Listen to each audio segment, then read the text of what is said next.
nke Chukwu na mmekọrịta nke Mmụọ Nsọ dịrị unu niile.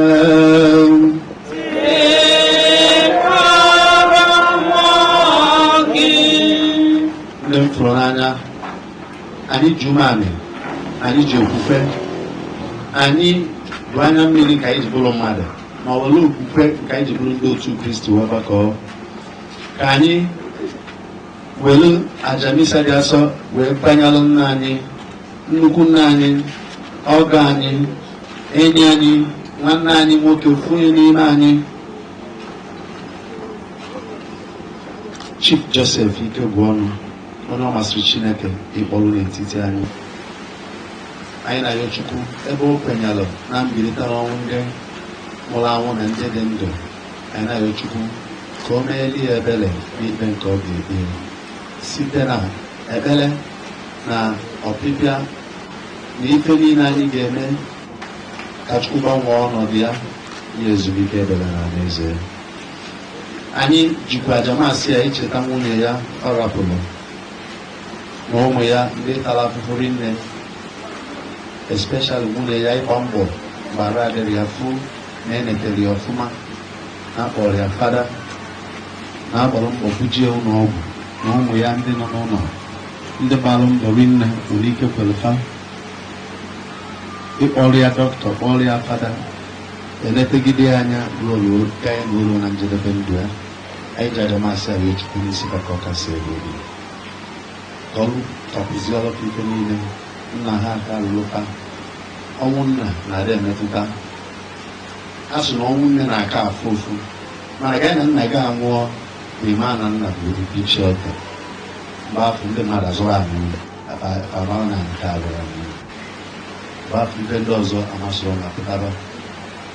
Mana anyị na-arịọ ka ọnwụ nnukwu nna anyị ka Joseph Ikegwuọnụ ka o wetara ndị dị Ikegwuọnụ amara pụrụ amara, ngọzi, udo ka o wetara ụmụ ya, ịdịkọ n'otu, agamniru ka o wetakwaziri nwunye ya ahụike na ogologo ndụ.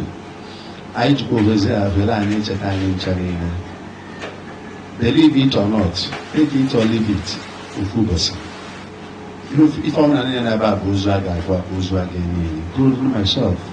Anyị amara mgbe ọ ga-abụ. Ọnwụ enwere onye ya na Chukwu kara, yet is a certainty. Ọ ife ama na ọ ga-eme, maka ife these two variables, ị mara mgbe ọ ga-eme mana ị ma na ọ ga-eme. Anyị na-arịọ Chukwu onye anyị amara nyere anyị aka ka anyị na-akwado oge niile, ka anyị kwenye egolu na ndụ agasị na enwere ọbọzọ anyị jebịa, there is life after that. Ka anyị na-akwadozi onwe anyị n'ụzọ ọ ga-esi bụ anyị bie ndụ dị mma n'ụwa, anyị enwe keta ndụ ebe n'ụwa ọzọ. Maka na n'ụwa ọzọ afọ a na-ekwu bụ anyị ga-anọ na ya no longer as flesh, no longer as humans, but immortals. So ọ bụrụ na ị ga-anọ na aṅụrị, it is immortal happiness. Ọ bụrụ na ị ga-anọ n'afụfụ, it is eternal pain. Ka ọnwụ mberede na ọnwụ afọdụ afọdụ gara ịga n'ihu. Ụnata isi ka ite n'obi gị anyị egosi.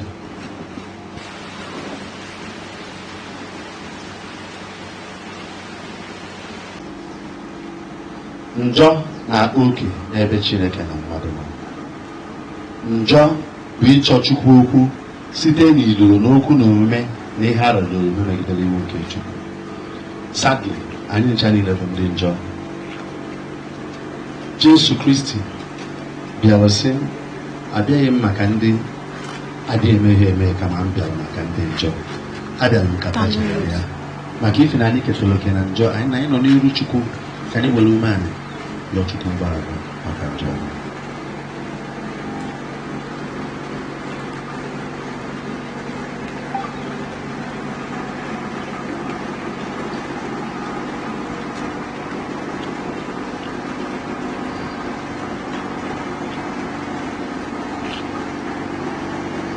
Gị onye zitere igwe obi chegharịrị echegharị, gbaghara ihe ọjọọ niile mere n'ụwa, gbaghara m. Okwu ọjọọ niile mkpụrụ n'ụwa gbaghara m. Gị onye bịara ikpọ ndị ome njọ, ike agwụla m n'ajọ omume, ana m ayọzi Chineke na Chukwu ọma. Onye nwe biko njọ niile mere Chineke gbaghara.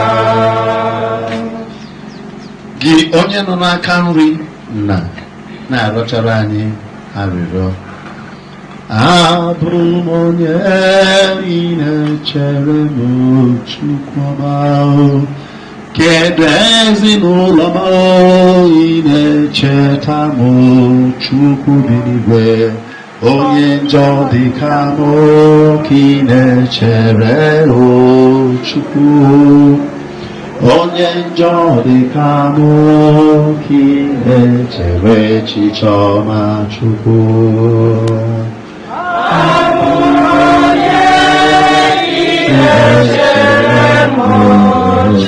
Mere anyị ebere, gbaghara anyị njọ anyị, gaa duru anyị na ndụ ebighị ebi. Ka anyị rịọ arịrịọ.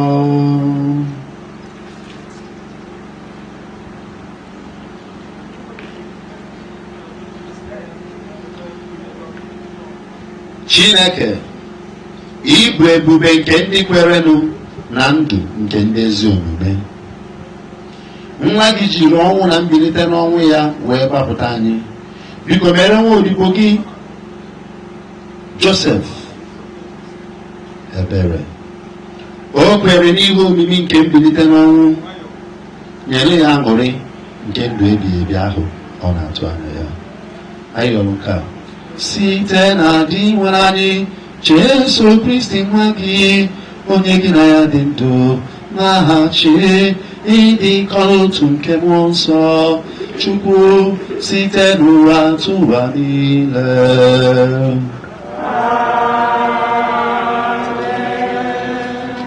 Nke wetara n'akwụkwọ amamihe.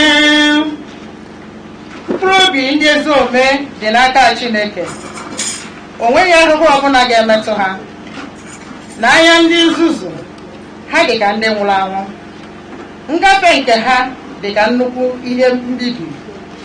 Nhapụ ha hapụrụ anyị dị ka ahụhụ n'onwe ya, dịkwa ka ịla n'iyi, mana ha nọ na udo. N'ezie, abịa n'anya mmadụ, ha tara ahụhụ, mana olileanya ha jupụtara n'uju nke anwụ anwụ. Ha tara obere ahụhụ, ma ha ga-anata nnukwu ụgwọ. Chineke n'onwe ya anwalele ha wee chọpụta na ha tosiri ibinyere ya. Ọ nụchala ha dịka esi anụcha ọlaedo n'ọkụ, bịa nara ha dịka àjà nsure ọkụ. Mgbe oge nleta ha bịara, ha ga-achawapụta ka ìhè, dịka ikerike ọkụ si adapụta n'ekwu ọkụ. Ha ga-achị mba niile na mmadụ niile. Onyenwe anyị ga-abụ eze ha ebighị ebi. Ndị ahụ chekwubere na ya ga-aghọta eziokwu. Ndị kwudosiri ike ga-ebinyere ya n'ịhụnanya, n'ihi na amara na ebere na-eche ndị ahụ ọ hụrụ. Okwu nke si bụrụ ụwa.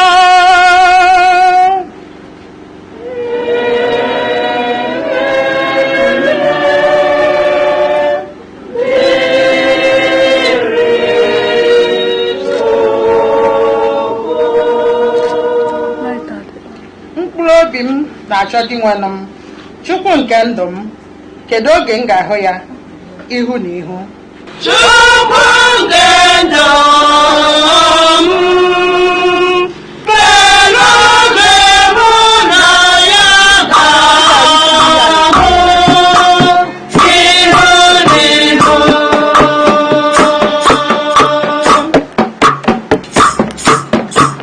Na-achọ dị nwenụ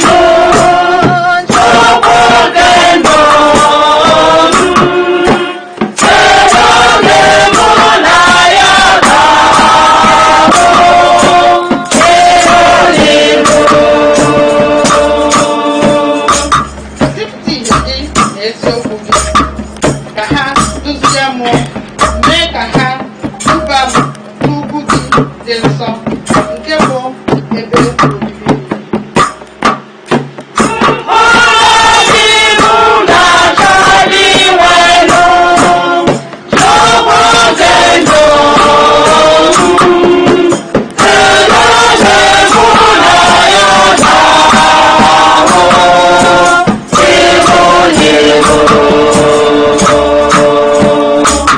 Second reading. A reading from the book of Apocalypse, chapter 14, verse 13. I, John, heard a voice from heaven say to me, write this down. Happy are those who die in the Lord. Happy indeed, the Spirit says. Now they can write forever after their work, since their good deeds go with them. The word of the Lord. Thanks be to God. Hallelujah for the Lord God, omnipotent presence. Hallelujah, hallelujah, praise the Lord. Gospel acclamation. Jesus said, I am the resurrection and life. Anyone who believes in me will never die. Hallelujah for the Lord God, omnipotent presence. Hallelujah, hallelujah, praise the Lord. Hallelujah for the Lord God, omnipotent presence. Hallelujah, hallelujah, praise the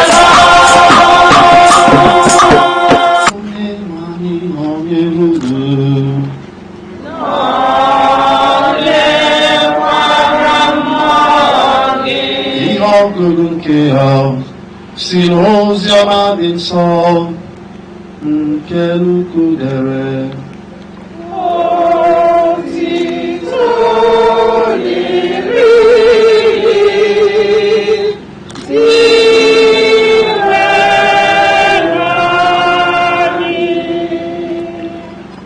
N'ụzọ ụtụtụ n'ụbọchị mbụ nke izu ụka, ụmụ nwanyị ndị na-ejere Jesu ozi gara n'ili.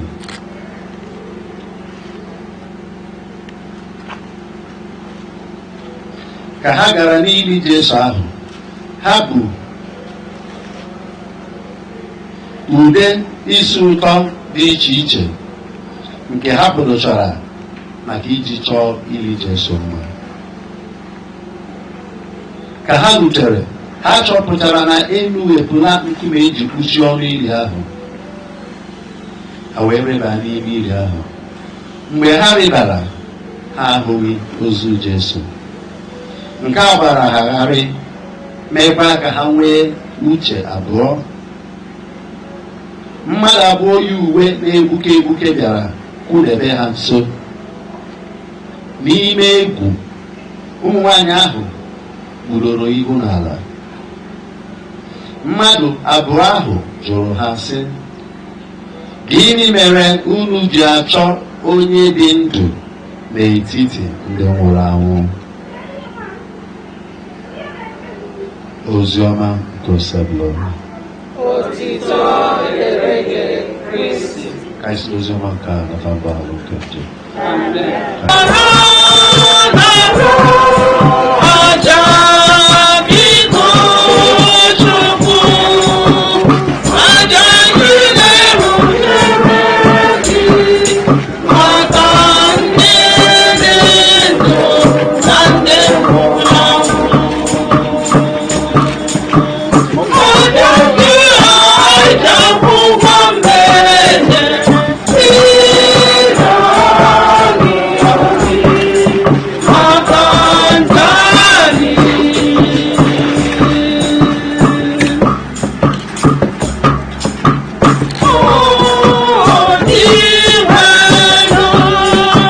Ụmụnne m, ka aja mụ na ụmụ na-achụ bụrụ ihe ga-asọ Chineke nna ji ike niile ịnara m.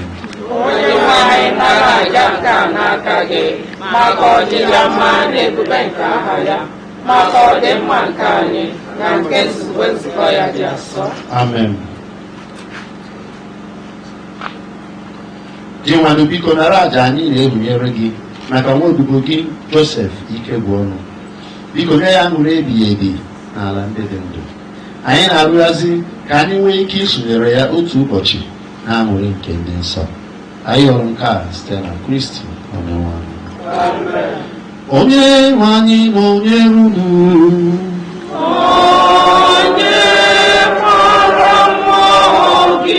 welitenụ obi unu elu.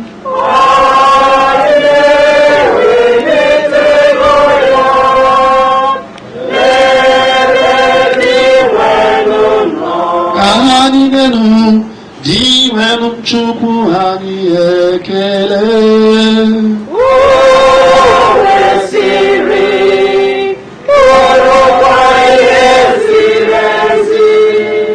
O kwesịrị ezi ya bụrụka ihe ziri ezi ọrụ dịịrị anyị na nzọpụta anyị, na anyị ga-enye gị ekele oge niile na ebe niile dị nwenụ o na dị nsọ. Chineke ji ike niile, onye dị ụwa chọọ ụwa site na Kristi ịnwere anyị, n'ihi na ya onwe ya bụ otu onye ahụ nabatara ọnwụ ka anyị niile wee ghara ịnwụ. N'ezie, ya bụ otu onye họrọ ịnwụ ọnwụ ka anyị niile wee dịrị gị ndụ ebighị ebi. N'ihi nke ha anyị na-eso otu ukwe ndị mụma were ọṅụ na-eto gị na-asị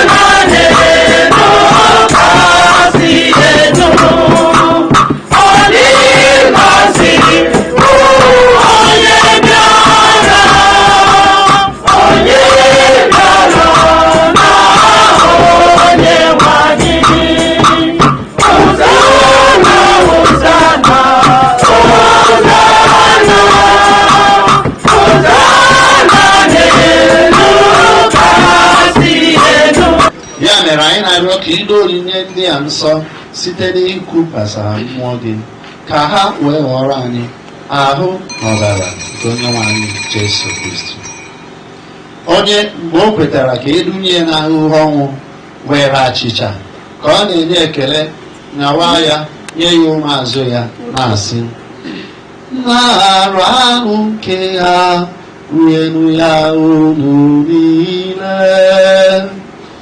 nke abụ ahụ nke a ga-eduru nye maka unu.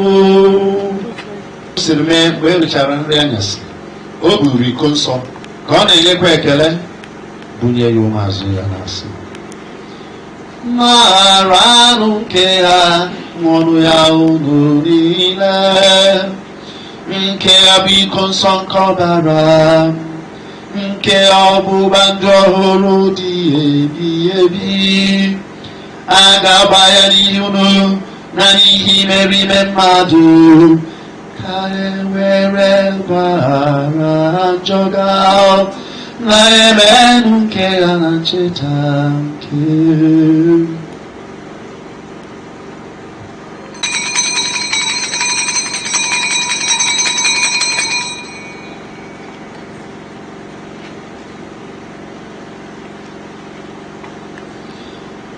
n'ịhụnanya n'ịmanya na mkpụrụ obi atụkwasịra obi Chineke atụkwasịra obi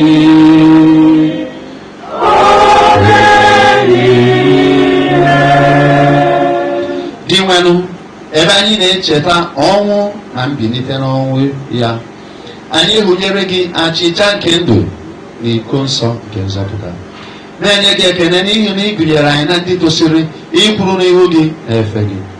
Anyị ji umeala arịọ ka anyị bụ ndị na-eketa oke na ahụ na ọbara Kristi bụrụ ndị a ga-ekpokọba ọnụ site na mmụọ nsọ. Dị nwanụ cheta nzukọ gị gbasara n'ụwa niile, mee ka o zuo oke n'ịhụnanya. Ya na Francis Pope anyị, Valerian Bishop anyị, na ndị echiri echi niile. Cheta nwa odibo gị Pa Joseph Ikegwuọnụ, onye isi n'ụwa akpọrọ ka ọ bịakwute gị, ebe ejikọtara ya na nwa gị na oyiyi ọnwụ ya. Mee ka ya na nwa gị bụrụ otu na mbilite n'ọnwụ ya. Chetakwazi ụmụnne anyị ndị ji nchekwube nke mbilite n'ọnwụ rahụ ụra, ka mkpụrụ obi ndị niile gara aga were ebere gbabata ha na ndị ọzọ niile nwụrụ anwụ n'ihe nke ihu gị. Anyị arịọ ka i mere anyị niile ebere. Ka anyị soro Virgin Maria dị ngọzi nne nke Chukwu, nakwa Joseph dị ngọzi bụ di ya, ndị apọstụl dị ngọzi, Albert the Great dị nsọ, ndị nsọ gị niile ndị mere uche kemgbe ụwa tụ ụwa, kete ndụ ebighị ebi. Ka anyị sorokwa ha na-eto gị, na-edo gị ebube site na Jesu Kristi nwa gị.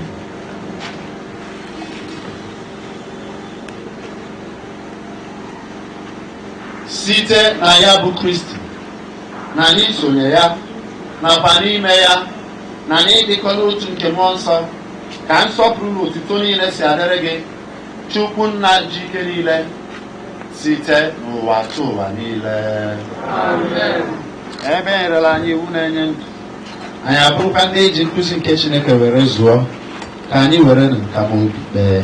Nna anyị bi n'eluigwe, otuto dị n'aha gị, ka ọchịchị gị bịa, ka mee uche gị n'ụwa.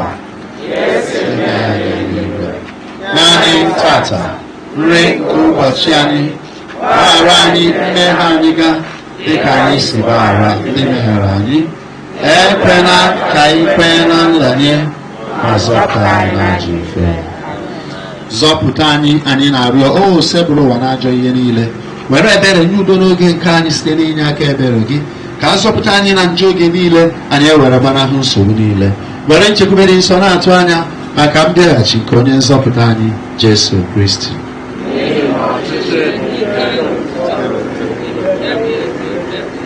Onye nwe anyị Jesu Kristi gwara ndị apọstọl gị, udo ka m na-ahapụrụ unu, udo nke m ka m na-enye unu. Eletala ya na njọ anyị, kama dekwasị anya n'okwukwe nke nzukọ gị. Nye ya udo na ịdịkọ n'otu mgbe niile ka uche gị siri chọọ, gị bụ onye dị ndụ na-achị ebighị ebi ebighị ebi. Amen.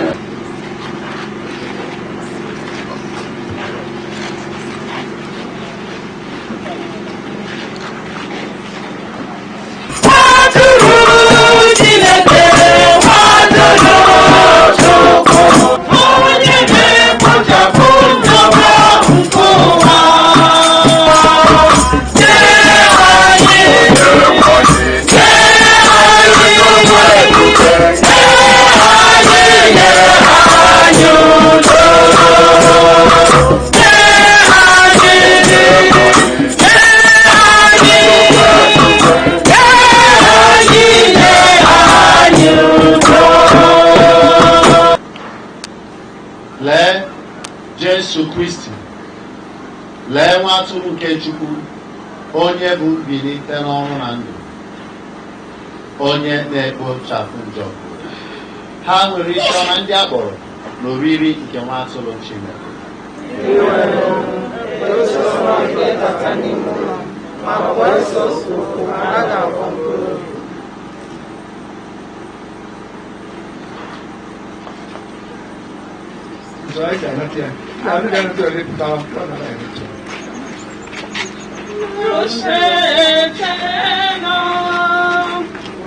Lucete is domine, o santo sui sinatelo,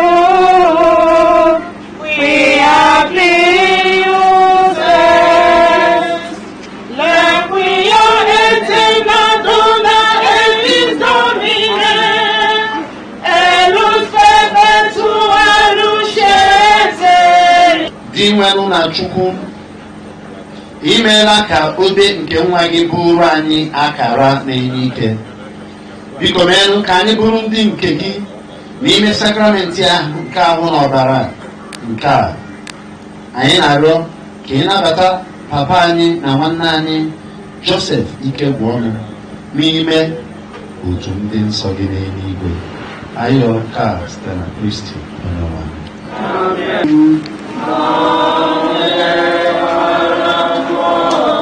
Ka Chukwu Chike niile gọzie unu na Nwa na Mmụọ Nsọ. N'abalị misa gụsigo.